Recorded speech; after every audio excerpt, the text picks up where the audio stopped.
안녕하세요. 소망 김기사. 동희입니다. 네, 오늘도 제 아내 동희를 전기 기능사로 만들어주고자 계속해서 전기 설비 과목을 이야기하고자 하는데요. 네. 오늘 역시 저압 옥내 배선 공사에서 가요 전선관에 대한 이야기를 해보고자 합니다. 동희야, 가요 전선관이라는 게 뭘 얘기하는 것 같아? 구부러지기 좀 쉬운 거? 그렇지. 가요라는 단어 우리나라 사람들은 많이 안 쓰는데 이게 이제 플렉시블, 즉 굽히기 쉬운, 구부러지기 쉬운 그런 것을 말해. 굽히기 쉽다는 것은 달리 말을 하면은 천장 같은 데에다가 이렇게 넣어서 우리가 원하는 대로 회로를 빼기가 좀 쉽다는 얘기겠지. 그래서 건설 현장에서도 많이 사용되고 있고, 특히 이제 중요한 게 뭐냐면은 예전에는 이 가요 전선관이라는 건 특수한 장소나 아니면 소방 전용 전기선에서만 사용하게 됐는데 2022년부터 한국 전기 설비 규정에 의해서 이렇게 새로 짓는 건물 혹은 전기 증설 공사를 하든 뭐를 하든 이런 데에 천정 속에다가 배선 공사를 할 때는 이 가요 전선관을 무조건 쓰게 돼 있어. 그래서 보통 이제 가요 전선관이라는 말을 현장에서는 플렉시블이라는 말을 많이 써. 이게 뭐냐면 이제 플렉시블 있잖아. 이 플렉시블이 결국에는 또 가요와 비슷해. 구부러지기 쉬운 뭐 그런 거거든. 그걸 이제 약간 좀 풀어서 그냥 후레시볼 뭐 그렇게 많이 하고, 잘 못하시는 분 뭐 후레시볼이라고 하시는 분도 있더라고. 그래서 다 비슷한 말이야. 근데 이제 이 가요 전선관의 가장 큰 특징은 구부러지기도 쉽지만은 이게 이제 금속관 같은 금속 소재로 재질이 되어 있어. 그래서 이 가요 전선관 배선에 대해서 정의를 간단하게 살펴보면은 두께가 0.8mm, 그러니까 1mm보다도 가는 거니까 굉장히 얇은 거지. 연강대에 아이언 도금을 한 다음에 이걸 약 반폭씩 겹쳐서 나선 모양으로 만들어 자유롭게 구부러지게 한 걸 말한다 뭐 그랬잖아. 그게 뭐냐, 이거 실제로 여기 사진을 봐봐. 지금 이게 약간 수도관 같이 생겼잖아. 근데 이런 식으로 이렇게 주름이 있다는 것은 그만큼 잘 구부러져. 근데 그거 같아. 우리 그 샤워할 때 샤워호스. 맞아. 그와 비슷해. 샤워호스도 잘 구부러지잖아. 잘 구부러지고 꼬이기도 하고. 실제로 이 가요 전선관 같은 경우는 오빠도 작업할 때 보면은 지금 이렇게 처음 사면 이런 모양이거든. 이게 막기라고 하는데 이렇게 한 막기 사면 이런 모양인데, 이거 잘못 다루면은 이게 막 서로 꼬이고 말해서 이거 푸는 것도 일이야. 그리고 소재가 금속 소재다 보니까 좀 묵직하기도 해. 뭐 이렇게 있는 게 바로 1종 가요 전선관이고, 그리고 테이프 모양의 납도금을 한 금속편과 파이버를 조합해서 내수성 및 가요성을 가진 게 제2종 가요 전선관에서 이거는 플리커 튜브라고 해. 여기서 말하는 파이버라는 게 뭔지 알아? 파이버 모르겠어. 파이버. 숫자 5랑 관련이 있는 것 같지만은 이거는 섬유야, 섬유. 근데 왜 섬유를 이렇게 넣냐? 섬유.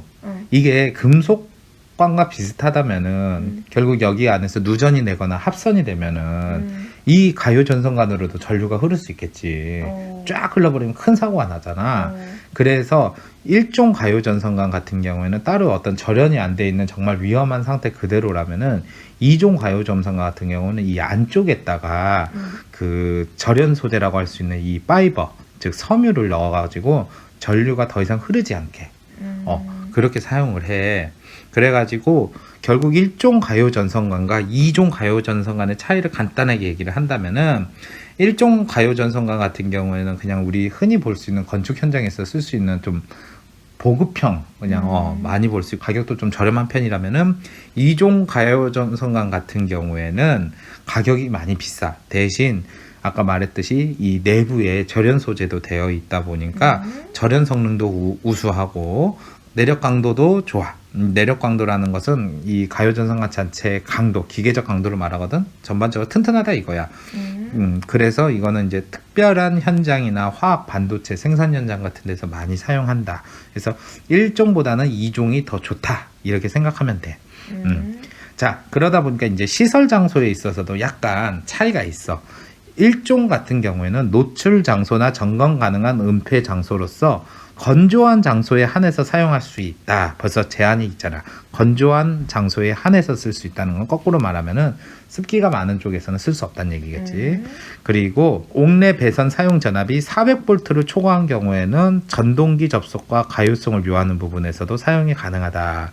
이거는 이제 그 전동기 중에서도 좀 전압이 높은 거, 즉 모터 중에서도 고압 모터 같은 경우에는 그 전동기랑 접속하는 부분에 이제 구부러지면 안 되거나 막 그러면은 바로 이 가요 전선관을 넣어서 사용한다 그렇게 보면 되는데, 이건 좀 이제 일종 가요 전선관의 특수한 경우, 일반적으로 우리가 이제 전기공사 현장이다 싶으면 거의 일종이 많이 들어가. 다만 조건이 이렇게 있다는 거. 그리고 이종 가요 전선관은 방금 말했듯이 좀 가격도 고가지만은 절연 성능도 좋고 뭐 내력 강도도 좋고 또 이게 방수 같은 것도 좋아. 뭐 이래저래 다 좋잖아. 그래서 저압 옥내 배선 공사를 실시하는 모든 장소에서 쓸 수가 있어. 즉 습기가 많다 해도 써도 좋고, 뭐 어떤 충격 같은 것을 받을 수 있는 장소에서도 써도 좋고, 뭐 이런 어떤 가격이 비싼 만큼 그만큼 더 다양한 곳에서 쓸 수 있다는 거. 가요전선관의 이제 크기라는 거는 결국 이 가요전선관 관 안지름. 그러니까 이걸 이제 딱 단면을 보면은 동글동글한 모양이겠지. 가요전선관도 전선관이니까 이렇게 동글동글하면은 안지름이라는 것은 결국에는 내경을 말하거든. 이 내경이라는 게 결국 뭐냐? 이 동그라미를 딱 보면은 여기 이게 바로 안지름이야. 바깥지름은 겉에 껍데기까지 다 한 것이고, 이것에 가까운 크기로 1종 가요전선관과 2종 가요전선관의 크기가 서로 좀 달라. 처음엔 좀 비슷비슷하게 나가는 것 같은데 1종 같은 경우는 거의 짝소칭 10호, 12호, 16호, 22호 뭐 이렇게 나가고 2종 같은 경우는 10호, 12호, 15호, 17호 뭐 이렇게 나가는데 이제 현장에서 제일 많이 쓰는 게 16호, 22호, 28호를 가장 많이 쓰게 돼. 자, 그거에 대해서 알아두고, 가요전선관도 역시나 이렇게 금속이 되어 있고 그러다 보니까 조금 그 시설 원칙 같은 게 까다로운데, 앞서 우리가 계속 이 저압 옥내 배선 공사에서 다루는 거랑 크게 다르지는 않아. 그래도 다시 한번 확인 차원으로 알아보면은, 당연하지만은 절연전선을 또 써야 돼. 그러면은 우리가 할렐루야 하면 아멘 하듯이 절연전선을 쓴다 그러면은 반드시 나오는 조건 중에 하나가 뭐야? OW. OW. 그게 뭐지? 5개용 비닐 절연전선. 그걸 뭐 사용하라고? 사용하면 안 되지. 그렇지. OW는 제외.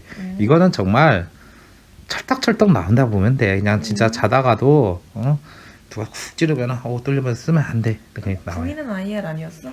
그거는 옛날 우리 이론 배울 때 얘기고 이제 우리 지금 설비 배울 때는 알았어. OW는 제외. 이걸 항상 명시해. 특히 이건 저압 옥내 배선 공사 얘기다. 그리고 전선은 또 연선. 이것도 비슷하잖아. 단선일 경우는 10제곱밀리미터 이하까지 가능하다. 그리고 이제 조금 다른 점이 뭐냐면은, 전선관을 제2종 금속재 가요 전선관으로 관 안에서는 전선의 접속점이 없도록 하라. 이 얘기가 뭐냐? 결국 이것도 앞서 말했듯이 우리가 전선관 안에서는 내부에서 접속하지 말라 이거야. 어디서 접속을 하냐고. 아울렛 박스 같은데 안에서 그렇게 하거나 아니면 뭐 또 접속 박스라고 따로 이렇게 두는 경우도 있어. 그런데 안에서만 전선을 서로 접속하지 그 관 안에서는 절대 해서는 안 된다. 왜냐? 접속하는 부분 자체가 절연이 약하기 때문에 그쪽에서 사고가 날 가능성이 높고, 사고가 난다면은 결국 이 금속관을 타고 사고가 커지기 때문에. 이건 비단 전류가 흐르지 않는 PVC, 즉 합성수지제 전선관에서도 똑같이 통용이 돼. 여튼 전선관 안에서 전선을 접속하면 안 된다는 거. 그리고 외상을 받을 우려가 있는 장소에서는 적당한 방호 장치를 시설하라. 외상이란 게 뭐야? 외부로부터 받는 상처 아니야. 충격이 되었던 뭐가 되었던 그런 것에서는 방호 장치가 뭐냐? 가까이 오지 마라 이런 거야. 우리 그래서 전기 같은 장비, 뭐 설비 같은 거 보면은 뭐 가까이 오지 말라 그래가지고 접근 금지 막 그런 거 있잖아. 그런 것을 하라는 게 방호 장치 하라 이런 얘기야. 그리고 가요 전선관을 구부리기를 할 때는 1종과 2종이 살짝 다른데 둘 다 공통점인 것은 관 안지름, 즉 내경의 6배 이상으로 하라. 이거 오빠가 그전에도 얘기를 했었을 거야. 그냥 직각으로 확 꺾게 되면은 그 안에서 전선이 더 이상 들어가지를 못한다고. 그래서 느슨하게 이렇게 마치 기찻길이 곡선을 그리듯이 하는데, 이때의 기준도 거의 다 6배야. 하다못해 2종 가요 전선관 같은 경우에도 관을 시설하고 제거하는 것이 어렵거나 점검이 불가능한 장소, 그러니까 좀 타이트한 장소 같은 경우는 역시나 6배로 하는데, 이와 반대로 관을 제거하는 것도 뭐 자유롭게 되고, 그리고 뭔가 이렇게 점검 같은 것도 좀 쉽게 할 수 있는 그런 장소 있잖아. 소위 전개된 장소라고 하는데, 이런 데에서는 3배 이상을 하라. 그러니까 약간 이 규정이 완화가 된 거지. 그렇게 할 수 있고, 그리고 가요 전선관과 가요 전선관도 연결을 그러니까 서로 접속을 할 때가 있어. 앞서 우리가 합성수지제 전선관에서 커플링이라고 하는 거 기억나지? 어. 내가 그래서 그랬잖아. 커플링이라는 게 이제 뭐 남녀간의 커플끼리 이렇게 하는 반지같이 이렇게 전성관이 두 개가 있으면 서로 연결을 해서 하나를 만들어준다. 그게 커플링이라 그랬잖아. 먼저 가요전성관 상호관이나 금속관, 금속관도 우리가 지난 강의에서 얘기했잖아. 그냥 파이프 같은 거라고. 그걸 서로 접속할 때는 커플링을 이용해서 접속하는 것도 똑같아. 그리고 스플릿 커플링이라는 것. 스플릿 커플링은 이제 커플릿 종류 중에 하나이지만은 가요 전성간 서로 상호간에 할 때는 스플릿 커플링. 그리고 콤비네이션이라는 거는 결국에는 복합 그걸 말하잖아. 그러니까 가요 전성관과 금속관 서로 이렇게 접속할 때는 콤비네이션, 복합적인 것을 이렇게 연결해 준다. 이렇게 보면 되고, 스트레이트 박스 커넥터. 동이 미용실 가서 스트레이트라고 하면은 어떤 걸 얘기하는지 알지? 쫙 펴주는 거. 그치. 그러니까 직선으로 이렇게 쫙 되는 거 뭐 그렇게 말을 하잖아. 그래서 여기에서도 스트레이트 박스 커넥터라는 거는 가요 전선관과 박스 또는 가요 전선관과 캐비닛을 접속할 때 전선관이 곧바르게 나올 때 사용하는 거. 이게 직선을 쫙 펴주는 거랑 똑같다고 보면 되지. 그리고 마지막으로 또 알아볼게. 앵글 박스 커넥터 해갖고 가요 전선관과 박스 또는 가요 전선관과 캐비넷을 접속하는 거는 스트레이트 박스 커넥터와 비슷한데 전선관이 직각으로 꺾여서 나올 때 이런 차이 같은 거. 직각으로 꺾여서 나온 게 앵글 주는 거. 그러니까 그냥 이걸 달달달 외우려고 하지 말고 이 단어가 가진 뜻이 뭐냐. 각도. 앵글이란 건 각도인 거 알잖아. 그러니까 직각으로 꺾였을 때 이런 거다 하고 이미지 같은 걸 잘 봐봐. 방금 오빠가 얘기했던 스트릿 박스 커넥터 같은 경우는 결국에는 전선관이 이렇게 직진을 쭉 이어져도 되는 거지만 앵글 박스 같은 경우는 이렇게 직각 형태로 돼 있다 그렇게 보면 되고, 스플릿이라는 건 좀 구조가 단순하게 생겼잖아. 그러니까 가요 전선관끼리 서로 이렇게 접속할 때 쓰는 거라면 컴비네이션은 좀 복잡하게 생겼어. 그러니까 이쪽에다가는 금속관 그리고 이쪽에다가는 가요 전선관 이렇게 서로 다른 녀석을 섞을 때 사용한다. 그래서 복합이라는 단어를 쓰는 콤비네이션을 해가지고 커플링이다. 이렇게 이해하면 되겠다. 알겠어. 자, 그 다음 계속해서 이제 시설 원칙에 대한 이야기를 해줄게. 가요 전선관도 이게 이제 천장 속에 넣는다 그러면은 천장을 이렇게 지지해서 놓을 수도 있는데 때로는 이제 그렇지 못하고 노출로 이렇게 빼야 될 때도 있어. 그러다 보면 그걸 그냥 아무렇게나 딱 놓으면 안 되는 게 이 가요 전선관이 생각보다 무거워. 그래서 축 처지기도 좋아. 그래서 그걸 지지를 할 때는 이제 먼저 새들을 이용해서 지지하는 거. 새들 오빠가 전에 강의할 때 기억나지? 이렇게 전선관을 꽉 껴가지고 이 나사 같은 걸로 벽이나 그런 데 고정시킬 수 있는 거 말했잖아. 그때 같은 경우에는 이렇게 이제 지지점과의 거리가 이렇게 있어. 그래서 조형제라는 게 뭐야? 쉽게 말하면 벽이나 천장같이 우리가 흔히 말하는 이 건축물 내부에 전선관이라는 것을 배치할 수 있는 곳을 말하잖아. 그러니까 벽 측면이나 아니면 벽 아래쪽 면에 수평 방향으로 이렇게 시설한다. 이 얘기가 뭐냐? 결국 지금 이것이 벽이다 그러면은 우리가 전선관을 이렇게 그냥 수평, 즉 이런 식으로 놓는다 이렇게 보면 돼. 그럴 때는 1m 이하로 이렇게 새들 같은 걸 박아주라 이거야. 그러니까 여기에다가 하나 박아주고 여기에다가도 하나 박아주고 여기에다가 하나 박아주는데 이 거리를 최대한 1m 정도로 하라. 그렇게 하는 거고, 또 사람이 접촉할 우려가 있다 뭐 이럴 때도 1m 이하로 하라 그런 거고, 그리고 이제 금속재 가요 전선관 상호 또는 금속재 가요 전선관과 박스 기구로 접속한다 이럴 때는 접속 개수로부터 0.3m 즉 30cm 이하로 하라 그런 얘기는, 자 여기에다가 우리가 이제 박스를 하나 둔다. 아울렛 박스. 그래갖고 여기에서 이제 회로가 막 분기가 된다 그러면은 이 사이 같은 경우는 0.3m 즉 30cm 이내로 이렇게 하라. 그리고 가요 전선관이 지금 여기에서 이렇게 이제 하나가 끝났는데 우리가 또 새로운 것을 하나 다시 길게 연결을 한다 이렇게 되면은 바로 이렇게 또 하나 놓는다 그러면은 이 서로 상호 간의 접속점으로부터 여기에서도 역시나 30cm 즉 0.3m 마찬가지로 여기에서도 이렇게 또 하나 박아줘야겠지. 그것 또한 0.3m 이 이내로 이렇게 서로 달아주라 이 얘기야. 그리고 기타의 경우는 2m 이하로 하라는 거는 결국 중력에 의해서 전선관도 위에서 아래로 이렇게 떨어지려는 성질이 있잖아. 그래서 우리가 이제 뭐 수직으로 하게 된다 그렇게 되면은 이렇게 쭉 길게 있다 그러면은 이걸 박을 때 거리가 2m 이내로 하라.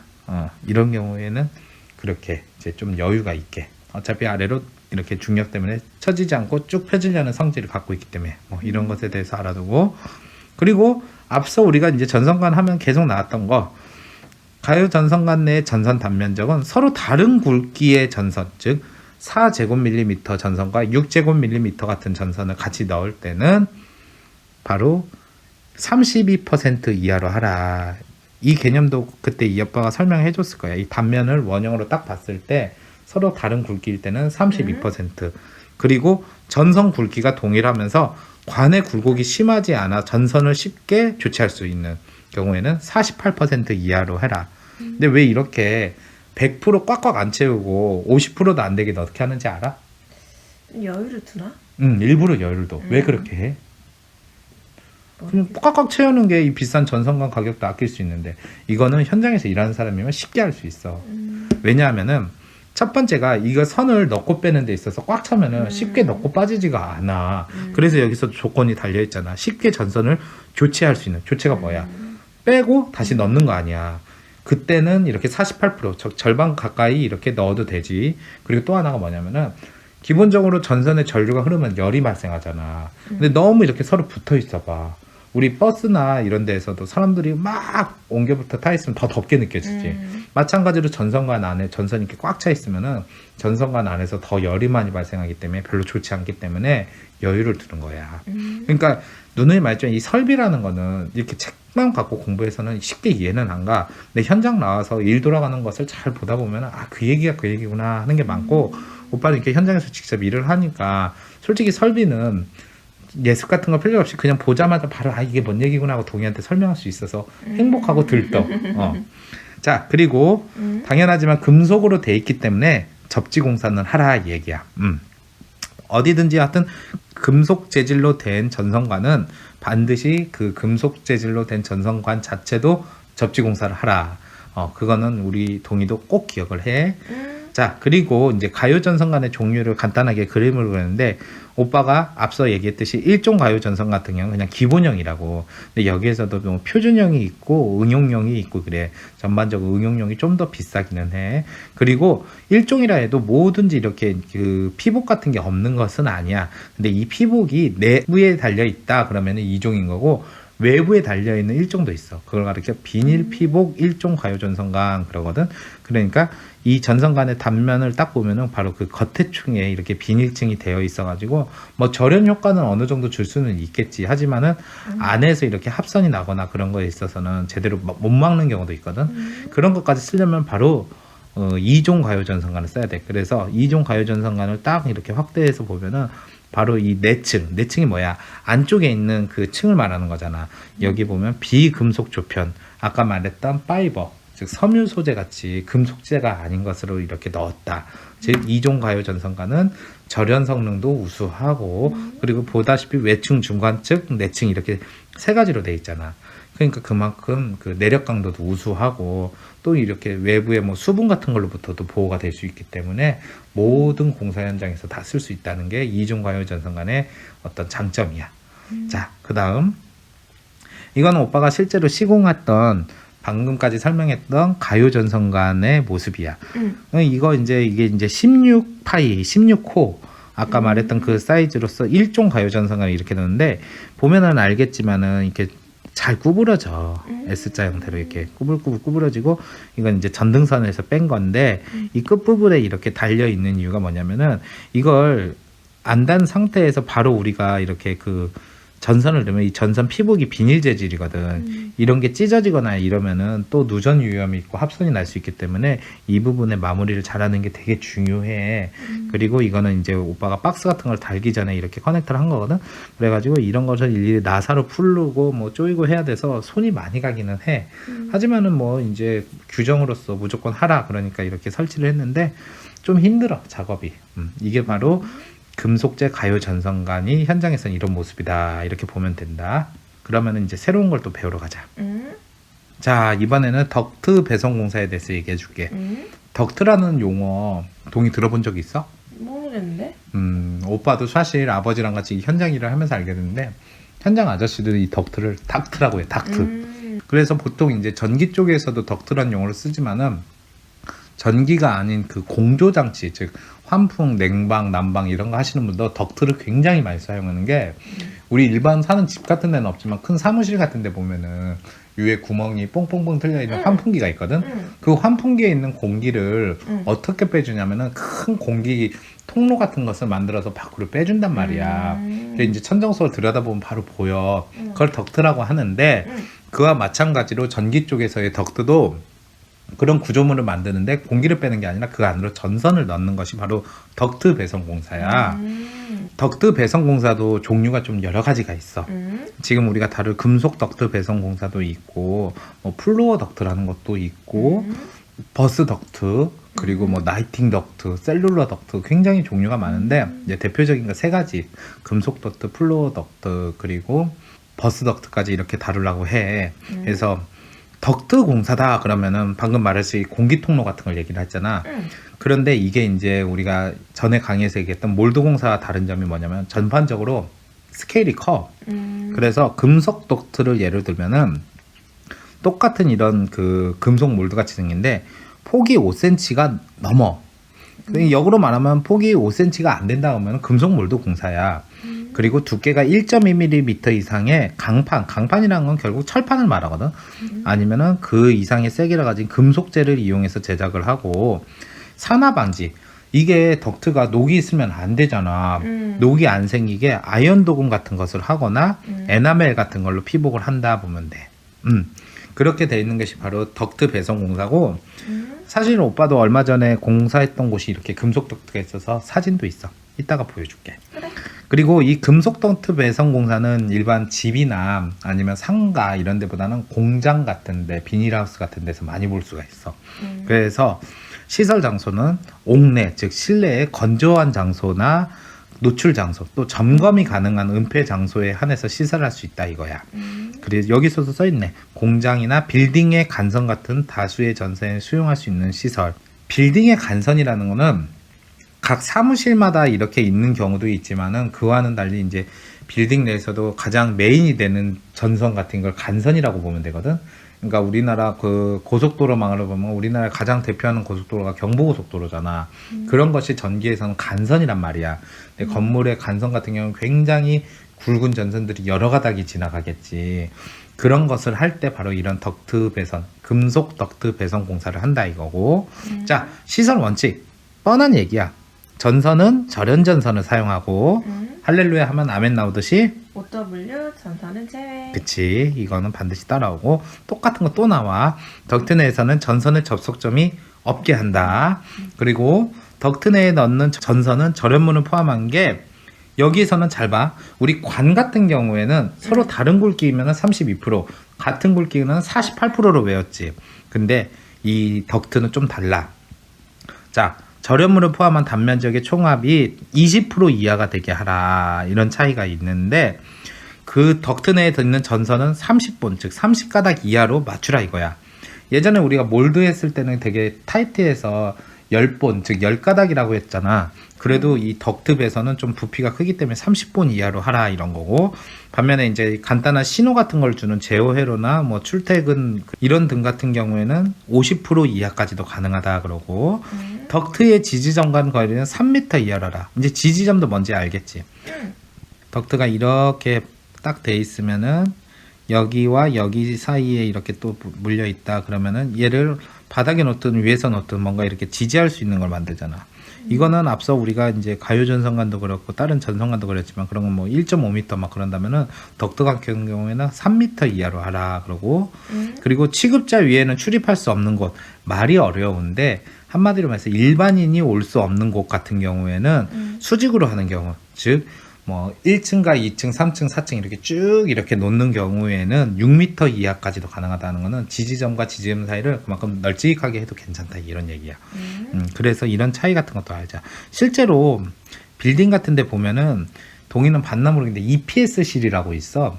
그게 뭐냐면은 일렉트로닉스 파이프 스페이스, 즉 전기 관련된 관들이 있는 공간. 그래가지고 뭐 어느 건물은 화장실 근처에 있기도 하고 뭐 어느 건물은 엘리베이터 뒤쪽에도 있고 막 숨겨져 있단 말이야. 좀 큰 건물들은. 거기를 딱 들어서면은 그 큰 배전함이 있고 막 계기들도 있고 우웅하는 기분 나쁜 소리도 좀 나고 하는데 그게 보통 이제 지하로부터 쭉 올라가면서 거기에 큰 덕트가 있어가지고 거기에 막 케이블들이 쭉쭉쭉쭉 있어. 그러니까 그거는 사람이 직접 층을 올라가고 내려갈 수 있는 공간은 아닌데 전선이 거기로부터 해서 각 층으로 이렇게 가는 거야. 그때도 사용하고 그리고 당연하지만은 덕트의 끝부분은 수분, 먼지, 쥐 등의 침입을 위해서 밀폐를 시키라는 거. 이게 알다시피 뭐 창고에서도 쓰고 앞서 말했지만 뭐 비닐하우스에 쓰이고 또 EPS실 같이 사람들이 잘 모르는 곳에 있다 보니까 쥐 같은 걸로도 들어갈 수가 있고 또 사람이 그만큼 안 간다는 거는 관리가 안 된다는 얘기잖아. 먼지 같은 게 들어올 수도 있고 화장실 인근이니까 수분 같은 게 있을 수 있고 그렇기 때문에 완벽히 밀폐시키라는데 지금 우리가 하고 있는 이 유튜브의 쇼츠 영상으로 이 덕트에 밀폐를 제대로 안 해서 글로 쥐가 들어가가지고 전선을 갈근 영상이 있어. 오빠가 URL을 같이 찍어줄 테니까 시간 나면 한번 봐봐. 그리고 당연하지만 금속재이기 때문에 접지공사를 하라. 이렇게 알아두면 되겠다. 자, 이게 바로 덕트 공사의 예야. 비닐하우스인데 이게 어떤 구조냐면은 이건 되게 덕트 공사 치고도 작은 규모야. 이보다 훨씬 큰 덕트도 있어. 이게 바로 이렇게 쭉 이렇게 철로 돼 있잖아. 이게 금속 덕트야. 그래서 이 안에다 케이블도 넣고 이렇게 전선관도 넣고 여기에 이렇게 전선관을 통해서 이게 나오는 게 바로 아울렛 박스인데 플라스틱으로 된 거야. 그래서 여기서 콘센트도 넣을 수 있는 건데 이게 그냥 이렇게 철판으로만 있는 게 아니라 이게 뚜껑이야. 지금 이렇게 뚜껑을 연 거거든. 공사가 끝나면 이 뚜껑을 딱 덮어서 이렇게 완벽히 밀폐를 시켜서 안에 먼지나 수분, 쥐 같은 걸 못 들어가게 하라 이 얘기야. 넘어가자. 자, 그 다음 공사는 버스 덕트. 이 버스라는 게 영어로는 BUS야.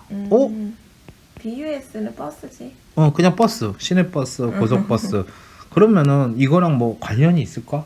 덕트라는 거는 앞서 우리가 공기통로 같은 어떤 그런 걸 얘기했는데 버스가 공기통로를 하니까 이렇게 생각 많이 하면은 전기 공부 어려워져. 그냥 있는 대로 받아들여. 그래. 근데 재밌는 게 뭐냐면은 이 버스라는 용어를 납두고 우리나라 전기 기술자들이 예전에 이 전기 관련된 일들을 일본에서 많이 들어오다 보니까 일본 애들이 하는 대로 이야기를 해. 일본 애들은 이걸 갖고 부스라 그래. 부스. 그래서 이 버스 덕트라는 우리가 할 수 있는 말 납두고 걔네들은 부스 덕트라고 하는 것을 우리가 그대로 바꿔서 그렇게 이해하시는 분도 있어. 그게 대표적인 게 뭐냐면은 분전함 안에 보면은 이제 철판 있는 것을 원래 용어는 버스바야. 근데 그걸 부스바 해. 일본 애들이 부스바라고 하니까 그러다 보니까 버스 덕트도 부스 덕트 하는데 정작 일본 사람들은 우리가 말하는 시내버스나 뭐 고속버스 같은 타는 버스를 빠스라 그래. 그러니까 근본도 없는 언어를 갖고 하는 건데 오빠는 이제 나름대로 표준어를 쓰고자 해서 버스 덕트라고 하면은 바로 그 부스 덕트라는 걸 얘기하면 돼. 자, 그러면은 전기 현장 일을 하는 사람 좀 알 것 같아. 부스바가 뭔 역할을 하는지. 부스바라는 거는 결국 전류가 흐르는 것을 전선이 아니라 구리로 되어 있는 판, 그걸 흐르게 해주는 거야. 그렇게 되어 있는 것이 굉장히 이제 규모가 커지면은 이걸 덕트처럼 할 수가 있는 거야. 그래가지고 여기에 정의도 나오지만은 철판재의 덕트 안에 단면적이 20제곱밀리미터 이상의 평각구리선. 평각구리선이라는 거는 한마디로 말해서 그냥 일반 우리가 생각하는 구리선이 아니라 구리덩어리 같은 거라 생각하면 돼. 그러니까 단면적이 20제곱밀리미터 이상이라는 것은 구리덩어리의 단면적이 20제곱밀리미터 이상이니까 좀 커야겠지. 아니면은 지름이 5mm 이상의 관이나 둥근 막대 모양으로 나동봉 도체 또는 30제곱밀리미터 이상의 평강 알루미늄 섬을 자기재 절연물로 간격 50cm 이하마다 뭐 지지하여 만든 덕트. 말이 정말 어렵고 복잡해 보이지만은 버스 덕트라는 거는 한마디로 말해서 그냥 도체의 그 상태를 말하는 거야. 구리 도체를 이렇게 크기를 충분히 크게 해가지고 글로 전류를 직접 혼합으로 보낼 수 있는 걸로써 당연히 우리가 일반적으로 보기는 굉장히 어려워. 먼저 특수한 공장, 그러니까 전선을 써서는 안 되는 공장 같은 거고 쉽게 말하면 나전선 같은 것을 크게 확대했다고 보면 돼. 그걸 이렇게 숨겨놓은 거고 이 버스 덕트의 종류 같은 경우는 좀 외우는 게 좋겠어. 그래. 피더 버스 덕트, 플러그인 버스 덕트, 그리고 트롤리 버스 덕트 이렇게 있는데 자, 피더라는 게 뭘 말하는지 알아? 동이야? 피다 몰라. 피더라는 거는 이제 뭐 우리가 피드 자체라 먹이 같은 걸 주게다 그런 뜻으로 보는데 이 피더라는 건 전기에서 급전을 말해. 급전. 급전이라는 게 뭐냐? 전기를 공급하다 해서 한 글자씩 딴 거야. 전기 공급, 급전. 그렇기 때문에 이 피더버스라는 거는 중간에 부하가 접속하지 않고 그냥 바로 공급하기 위한 통로. 고속도로로 치면은 그냥 고속도로 본차로 같은 거고, 플러그인 버스 덕트 같은 경우는 고속도로 치면 인터체인지 같이 들어오고 나오게 할 수 있는, 즉 도중에 부하 접속용으로 꽂은 플러그를 만든 거야. 그러니까 서로 다른 거지. 피더 버스 덕트는 그냥 전류를 흘려보내는 역할만 한다면은 플러그인 버스 덕트는 전류를 거기에서 이렇게 뽑아다가 새로 이렇게 뭐 따로 전기를 쓸 수 있는 공간을 만들어 주는 거라고 생각하면 돼. 우리 플러그가 전기 같은 것을 받는 데 쓰는 전자제품에 달려 있는 거잖아. 그런 거고, 트롤리 버스 덕트. 트롤리라는 거는 예전에 오빠가 유럽 여행 갔을 때도 뭐 트롤리카 이런 것을 봤거든. 그 노면 전자 같은 것을. 그걸 잘 생각하면 알겠지만은 도중에 이동 부하를 접속할 수 있게 한 거가 뭐냐면은, 부하 자체가 막 한 곳에 있는 게 아니고 여기저기 옮겨 다니는 녀석이 있다. 그러면 그 녀석을 따라서 전기를 공급할 때는 이 트롤리 버스 덕트를 이용한다. 그러니까 이 트롤리 버스 덕트는 그 덕트 자체가 좀 이동하기 쉽게 이렇게 설계가 되겠지. 그래서 이거 버스 덕트 배선 공사는, 그러니까 내가 쓰고 싶다고 아무 데서나 하는 게 아니야. 왜냐하면은 그냥 그 나전선 같은 큰 그 도체가 그대로 사용되는 거기 때문에 큰 빌딩이나 공장 등에서 기계기구의 변경이나 증설 공사가 변변히 일어가는 장소에서 적합하다. 이게 뭐냐면은 방금 말했듯이 이렇게 부하 자체가 여기저기 옮겨 다니는데 거기에 맞춰서 큰 전류 같은 것을 보낼 때 일일이 케이블 갖고 하기에는 쉽지도 않고, 그럴 경우에는 이런 버스 덕트를 하는 경우가 많고, 증설 공사가 번번이 이루어진다는 거는 그만큼 대용량의 전선을 써야 되는 경우에도 능동적으로 대처할 수 있게 그럴 때 쓰는 거야. 그래서 일반적으로 흔히 보이는 건 아니야. 그리고 시설 원칙은 마찬가지로 덕트 자체의 지지점 간의 거리는 3m 이하로 하라. 그리고 앞서 말했듯이 전기와 관련 없는 일반인이 출입할 수 없는 곳에서는 이렇게 위층, 아래층, 1, 2층, 3층 이렇게 할 때는 6m 이하까지 가능한 것도 앞서 설명했던 금속 덕트와 비슷한 거고, 그리고 마찬가지로 덕트 전선 상호간에는 견고하고 전기적으로 완벽하게 접속을 하라. 이게 전기적으로 완전하게 접속하라는 얘기는 어설프게 접속을 하면은 글로 인해 접촉 불량으로 열이 많이 발생해서 화재 위험이 있기 때문에 그래. 그리고 마찬가지로 덕트의 끝부분은 밀폐를 해서 먼지 같은 게 못 들어오게 하고, 그리고 이 덕트 및 그 부속품 전부 다 이제 금속 재료로 되어 있으니까 접지 공사를 하라 이 얘기야. 자, 이것도 사진으로 보자. 그래. 이게 바로 버스 덕트인데, 정확하게 말하면은 지금 이렇게 크게 이렇게 구조물로 되어 있는 게 하나의 큰 덕트야, 덕트. 그런데 우리가 버스를 얘기했잖아. 이 안이 바로 버스라고 보면 돼. 지금 이렇게 세 개가 있다는 거는 삼상이야. 삼상, 각 상이 이 구리 덩어리 여기로 이렇게 전류가 흘러가. 근데 보면 알겠지만 여기 구멍이 좀 뚫려 있는 것 같지 안 보여? 그러네. 왜 그런 줄 알아? 그 전선 넣으려고? 아니야. 여기다 전선을 넣을 필요가 없는 게 이 자체가 구리라서 일로도 전류가 다 흘러가. 근데 왜 이렇게 하냐면 원가 절감을 위해서야. 아, 그래? 진짜 그런 것 같아? 아니야. 원가 절감 효과는 있어. 왜냐하면은 이 구리 덩어리가 이거 전체를 다 이렇게 뒤덮으면은 당연히 엄청 비싸겠지. 근데 이렇게 뚫어놓은 이유가, 예전에 우리가 조류에 대해서 처음 전기 공부를 할 때 표피 효과라는 걸 배웠을 거야. 그게 뭐냐면은 전선을 이렇게 단면적으로 봤을 때 둥근 모습이 있으면은 교류 전기를 흘리면은 전선 안쪽까지 다 흐르는 게 아니고 표면으로만 흐르려고 한다. 그 얘기를 했거든. 그게 이제 표피 효과라 해서 스킨 이펙트, 즉 겉으로만 이렇게 돈다. 그렇기 때문에 마찬가지로 버스 덕트를 구리덩어리를 놓는다 하더라도 안쪽으로는 전류가 흐르지 않고 겉으로만 흐르려고 하기 때문에 겉에만 이렇게 하면 되고, 가운데는 뻥 뚫려놓은, 즉 중공 형태로 이렇게 만든다 생각하면 돼. 어쨌든 이게 바로 버스 덕트라는 걸로써 여기에서 이제 중간에 뭐 증설을 하거나 이럴 때나 언제 뭐 이동하거나 뭐 이럴 때 여기서 이제 뚜껑 중에 하나를 열어서 바로 여기서 전기를 끄집어 와도 되고 하니까 상대적으로 좀 쉽지, 이렇게 케이블로 하는 것보다는.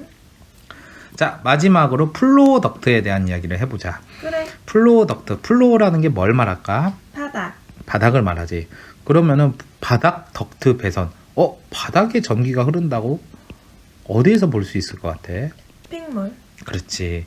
백화점이나 쇼핑몰 같은 경우에는 매대라는 게 있어. 그게 뭐냐면은 어떤 이벤트 같은 게 하다 보면 매장이 확 바뀐단 말이야. 그치? 막 이제 매대 같은 것도 옮기고 그 안에 인테리어도 막 바꾸고 그런단 말이야.